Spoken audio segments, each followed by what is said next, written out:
David, I want to ask you one quick question, though, about this idea of running against Trump. I mean, if you are the Democrats and you're watching this, if you were in the position you used to be in, are you gleeful? Do you think Donald Trump is going to be a great candidate to run against? I think 4 months ago, Democrats might have been gleeful about running against Donald Trump. I think Democrats are a bit more wary now, just because he's defied expectations throughout. And he is speaking to a sense of anger and anxiety out there that could go to some core of the Democratic base, working class voters, although those working class whites have been drifting away. What he can't do, I don't think, is repair the breach with minority voters, particularly Hispanic voters. I think that wall he's built between himself and Hispanic voters cannot be breached, and that's going to be a very, very high. Huge. He keeps adding. So I think that's a huge problem for him. In a general election with women. I think he will galvanize the Democratic base.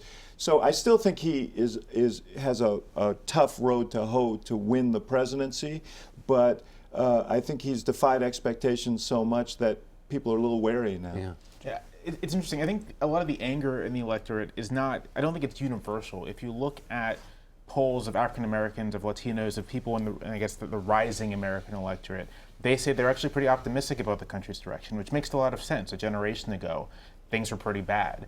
It's among a slice of older white Americans, younger white Americans who I think feel betrayed by spending all this money on college and all of a sudden being in a bad place, that the anger is. And I'm not sure how Trump interacts in a general electorate where you have a lot of Americans, Black, Latino, Asian American, who do not fundamentally feel that same kind of anger. And there are white Americans who are with them on that. And so how this plays, to me, is an unknown. But I will say this, people say there's an enthusiasm gap, and you see it in the turnouts, and that's true.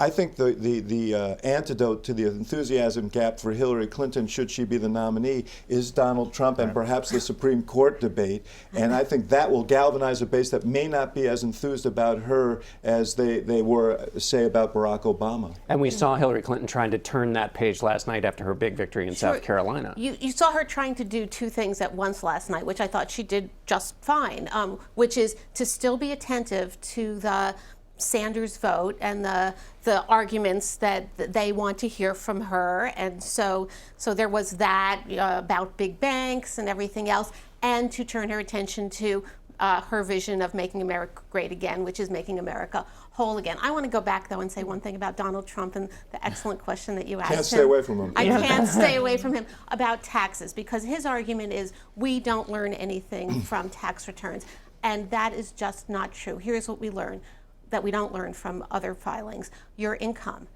what your effective tax rate is. In other words, how much you've used loopholes and deductions and tax shelters, how much you've given to charity, and if you want to give it out, who those charities are for. And I understand tax lawyers don't want people under audit to give out their stuff, but audits end, and you can do two things: give the tax returns for the audits that end, and give the summaries. Ben, case closed. Let me add a question to you, Ben, and then you can say whatever you want. But the question is this. When you talk about that beta testing that the public may be doing, does that mean that there is a different standard or a lower threshold in terms of facts, which is to say Donald Trump has been fact-checked to a fare thee well? Yeah. He says things and he is called on it, and he has said about the voters, they don't care about policy positions, they don't care about these small things because he's speaking to a larger truth. Do you think that's true, or that there could be something that could knock him back? I think that there is something that happens, a phenomenon that happens around a conspiracy theory, where if you believe in a conspiracy theory, then every critique of that theory is simply more proof that the conspiracy exists. And I think that that's something that goes on in the person of Trump. To Ruth's point about his taxes, a few years ago, Trump was being roasted by Comedy Central. They always have rules about things that you can't joke about. Donald Trump's rule at that time, the only thing that you couldn't joke about was the suggestion that he had less money than he claimed to. Yeah. I think that suggests quite a good deal about how to get under his skin. Peggy, back to the Democratic race, we saw Hillary Clinton make this pivot. Ruth's point out and there seems to be general agreement that Donald Trump really helps her kind of elevate to her best self. Do you think that's right? Does it make it easier to run against Donald Trump for Hillary Clinton than, say, Marco Rubio if you're a Republican? I guess two thoughts. One is that Bernie Sanders has, whatever happens in his campaign, he has very much succeeded in pushing Mrs. Clinton to the left in terms of policy. That's a big thing, whatever happens to him. Well, we'll see how that goes. With Mrs. Clinton and Trump, Trump is sort of known as an outrageous outre figure who gets away with a great deal, but Mrs. Clinton consistently, month after month, is also seen as a person who herself is not trustworthy, does not tell the truth. So we could wind up with these two wholly unusual figures where most of the people in America say, he's outrageous, she's untrustworthy. I wonder, next to a brilliant Democratic thinker, I wonder how Mrs. Clinton turns around a persistent, long-held reputation as dishonest and untrustworthy. Yeah, well, I don't think that's a hard thing to, you can't stand up and say, I'm trustworthy. You have to go out and navigate around that. You can't do it.